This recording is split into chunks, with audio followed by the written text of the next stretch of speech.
ぜ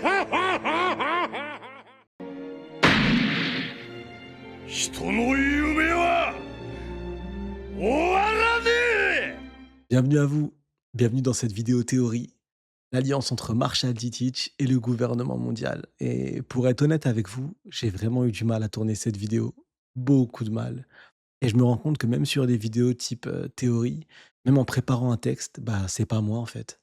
C'est pas ma DA, c'est pas comme ça que je fonctionne tout simplement. Et je pense que pour ceux qui me suivent depuis un petit moment et me connaissent, voilà, je ne sais pas lire un texte, tout simplement préparer et juste envoyer 15 000 montages avec 15 000 séquences. Je sais pas faire et c'est pas moi. Donc pour ceux qui sont là pour du One Piece, dans ma DA, dans ma manière d'être, bah, bienvenue à vous et on va décortiquer du coup, heu, ma théorie ma théorie qui parle de cette alliance entre Barbe Noire et le gouvernement mondial. Pour commencer, donc du coup le chapitre 1 s'appelle «Rencontre», chapitre 223. La rencontre entre Monkey D. Luffy et Marshall D. Teach, cette rencontre, elle oppose des rêves. Elle oppose des rêves et ce qui est assez bizarre, c'est que Barbe Noire lui tend la main, lui dit: «Crois en tes rêves, vas-y», alors qu'ils sont totalement opposés. La scène de la tarte le prouve, juste avant. Un l'aime, il la trouve magnifiquement bonne, l'autre la trouve juste horrible et ils sont point ils sont prêts à se battre pour ça. Ils sont prêts à se battre pour ça, car ils sont prêts à se battre pour leurs rêves, tout simplement.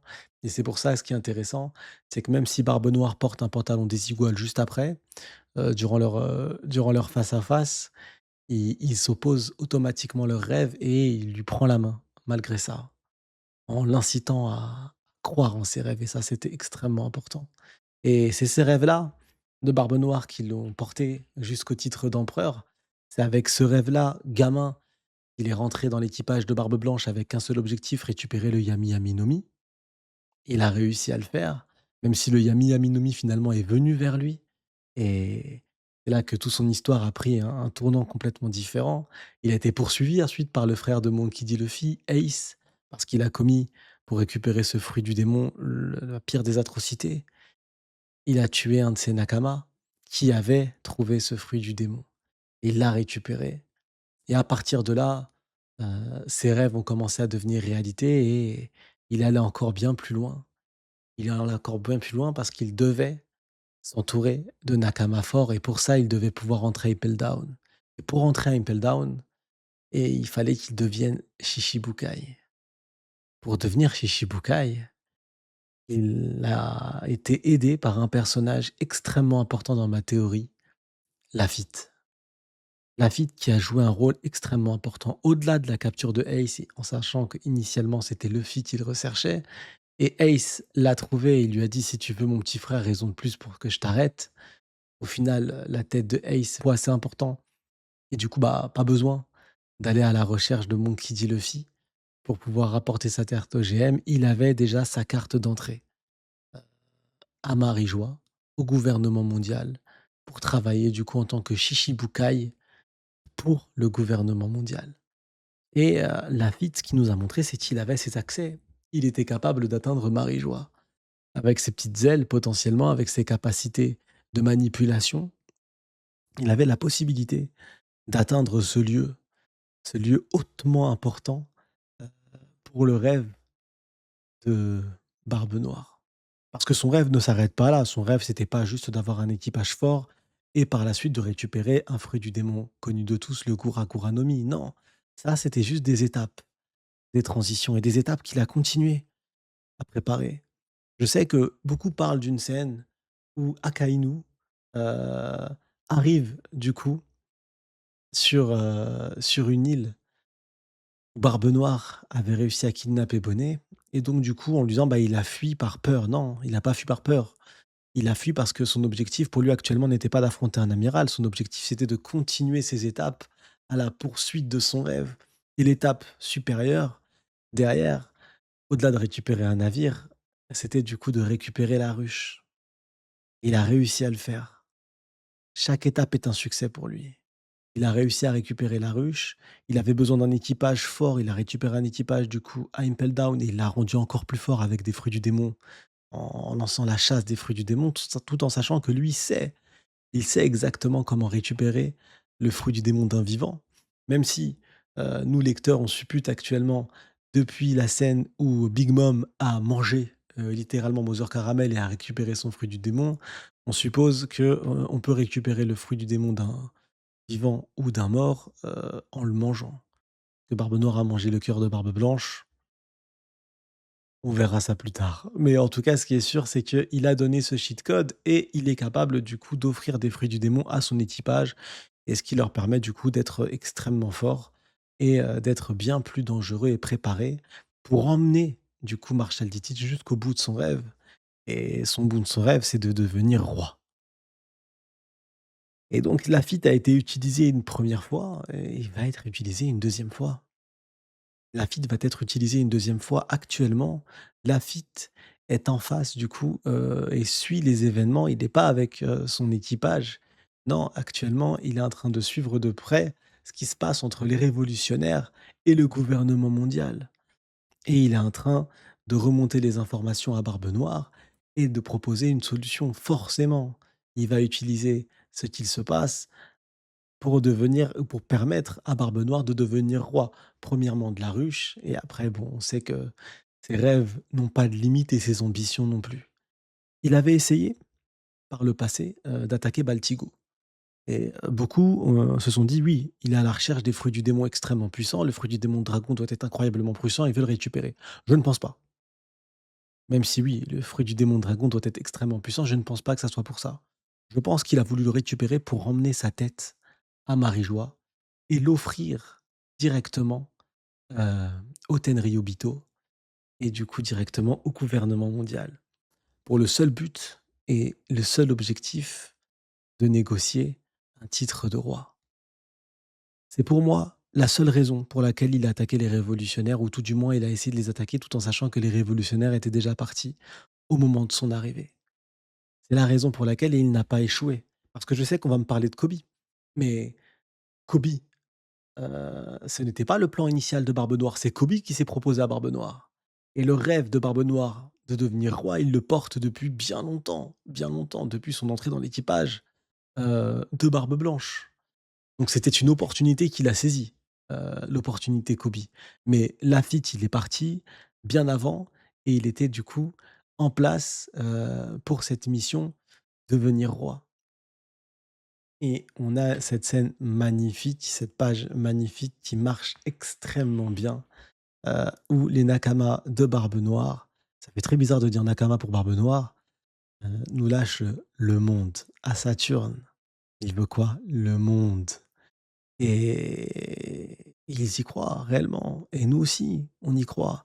Même si je sais que beaucoup de personnes ont du mal à avec Barbe Noire, parce qu'il dégage pas forcément un aura incroyable, ça, c'est vrai, mais force est de constater qu'il a tout le temps réussi. À sa manière, mais il a tout le temps réussi. Donc oui, il deviendra roi. Et maintenant comment? Voilà, la théorie nous mène à comment il deviendra roi? Qui possède ce cette capacité de faire et de défaire les rois? Si ce n'est le gouvernement mondial. Et dans le scénario, actuellement, le gouvernement mondial est en difficulté. Actuellement, à Marie-Joie, les Ténébrito sont en difficulté. Ils ont rappelé Shamrock, le boss des Chevaliers Divins, parce que la situation était catastrophique. Ils n'arrivent pas à gérer ce problème. Et donc, la solution, s'ils ne sont pas capables de la gérer en interne, ils vont pouvoir la gérer en externe. Et c'est là que Lafitte entre en jeu.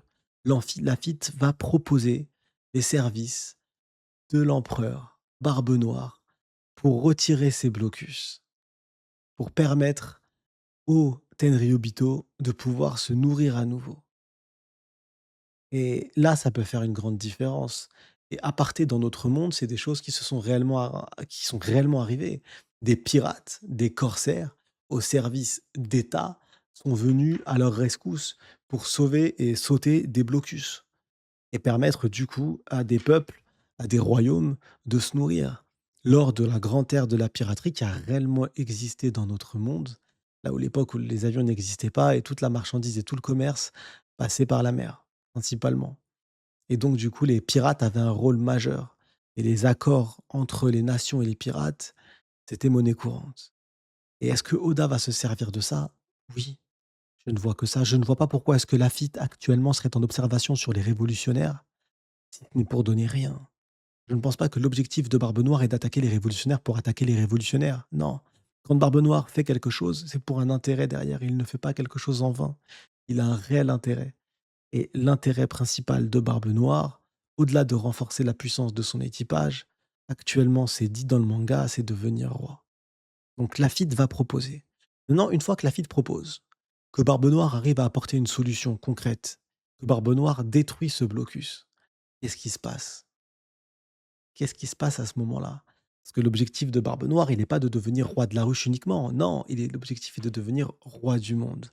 Donc il veut d'abord devenir roi de la ruche pour ensuite grandir. Il est passé de gamin orphelin à rentrer dans l'équipage de Barbe Blanche, à assassin de l'équipage de Barbe Blanche. Il a fui avec un équipage de bras cassés initialement, ou en tout cas, tout du moins, c'est l'impression que ça donnait. Bon, c'est pas un équipage qui faisait rêver, mais il est devenu Shichibukai. Après, devenu Shichibukai, il est devenu empereur. Ensuite, il a récupéré la ruche.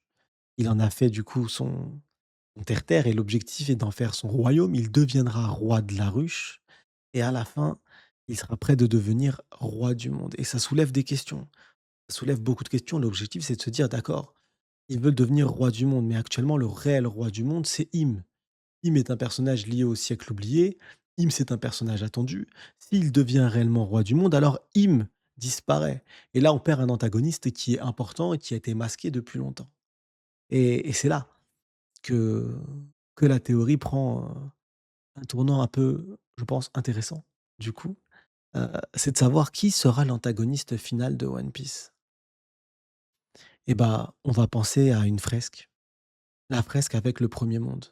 Dans le premier monde, on nous parle d'une alliance qui a sûrement permis de vaincre le tout premier Joy Boy, le tout premier Nika. Et bah là, Monkey D. Luffy ne va pas devoir affronter juste le gouvernement mondial, juste Barbe Noire, non.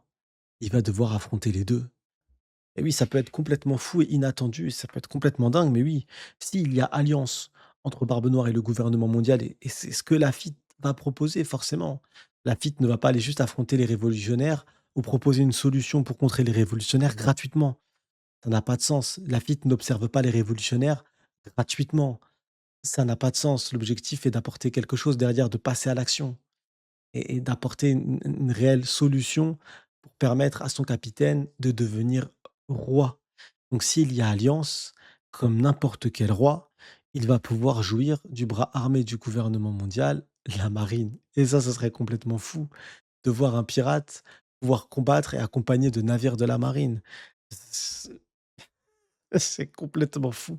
Mais si Oda allait vers là, et si Oda nous y accompagnait tout doucement, je sais que ça me paraît complètement dingue et cette théorie est complètement dingue. Mais je ne vois pas d'autres scénarios, je ne vois pas d'autres raisons pour lesquelles, heu, Lafitte est actuellement en train de surveiller ce qui se passe entre les révolutionnaires et le gouvernement mondial. Adossé à ce rêve de Barbe Noire, on est obligé d'aller dans ce sens-là. Donc même si on fait une référence à la fresque du monde 1 avec une alliance, cette alliance du coup qu'on retrouve dans les fresques numéro 1 entre le dieu, de la terre et le serpent, ce serait pour moi la même que celle entre Barbe Noire et Im. Cette alliance-là. Et forcément, dit alliance dit trahison. Il va y avoir des trahisons et ces trahisons viendront des armes antiques. Monkey D. Luffy, lui aussi, possédera potentiellement aussi une arme antique. Maintenant, Barbe Noire, qu'est-ce qu'il va récupérer? Shirahoshi ou, ou du coup attaquer Wano? Le problème avec Wano, sur la localisation et l'attaque de l'arme antique, c'est que le narrateur nous a un peu heu, cassé ou détruit ce mythe. Le narrateur nous dit qu'à partir de ce moment-là, donc après la chute de Kaido, Wano ne connaîtra plus la guerre, ne connaîtra plus la souffrance sous l'ère de Momonosuke. Et si Barbe Noire décide d'attaquer, Wano Kuni pour récupérer, une arme antique, alors ce scénar-là, alors les propos du narrateur n'ont pas de sens. Donc il reste une seule arme antique, il reste Poséidon. Donc Poséidon se ferait potentiellement capturer par Barbe Noire.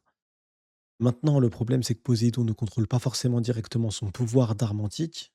Donc voilà, il y a des conditions et ce qui est intéressant, c'est qu'il n'a pas besoin de Mother Flame pour l'utiliser. Donc le gouvernement mondial pourrait utiliser Mother Flame pour son arme antique. Barbe Noire va devoir trouver une solution pour utiliser Poséidon et donc son arme antique, il reste Monkey D. Luffy qui va du coup devoir récupérer, heu, la dernière arme antique, qui est Wano Kuni avec potentiellement l'ouverture du coup via Zunisha et la libération de cette arme.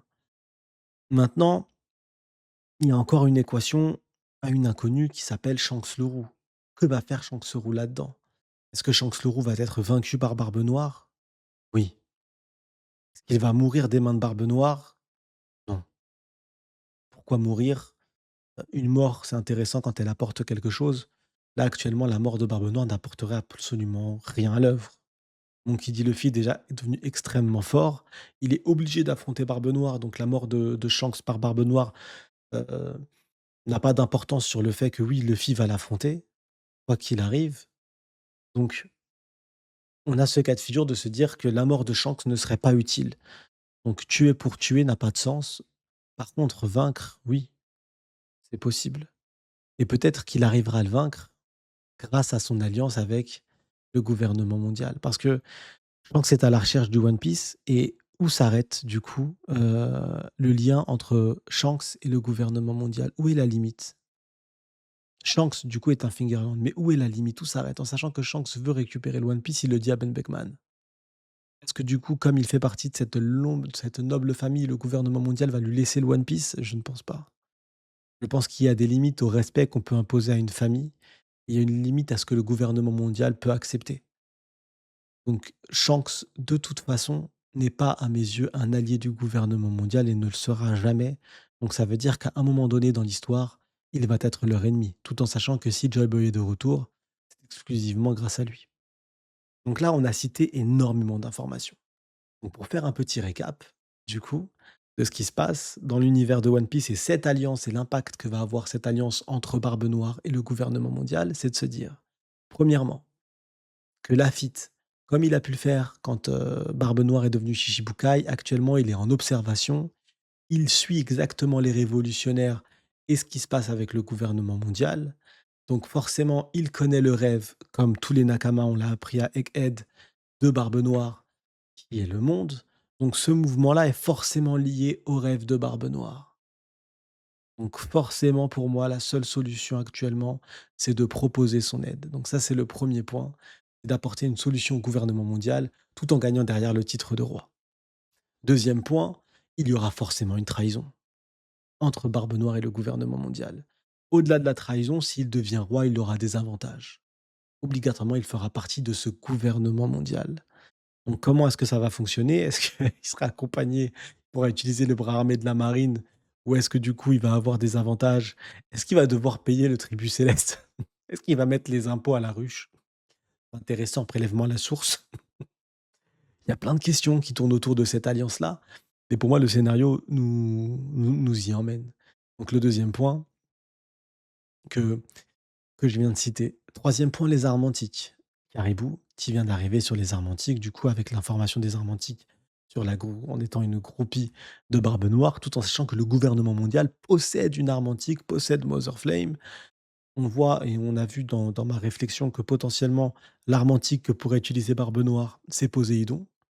Pas besoin de Mother Flame pour l'utiliser, pas besoin de déclarer la guerre à Wano pour l'utiliser. Maintenant, comment est-ce qu'il va réussir à la kidnapper? Au-delà de la kidnapper, comment est-ce qu'il va réussir à utiliser son pouvoir et prendre son pouvoir pour lui-même? Ça aussi, c'est une interrogation, mais mais on va dans ce sens-là. On prend clairement cette route actuellement. Donc le combat et le dernier point, le combat entre Luffy et Barbe Noire. Est-ce que du coup, quand Luffy affrontera Barbe Noire sera roi de la ruche?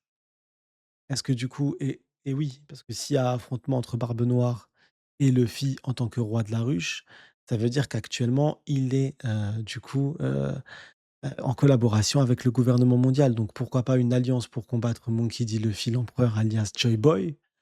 Est-ce qu'il sera seul? Est-ce qu'il va avoir des capacités et un pouvoir supérieur du coup? Voilà, c'est tous ces points-là qu'entraîne cette théorie. Je vous laisse en commentaire me dire ce que vous en pensez.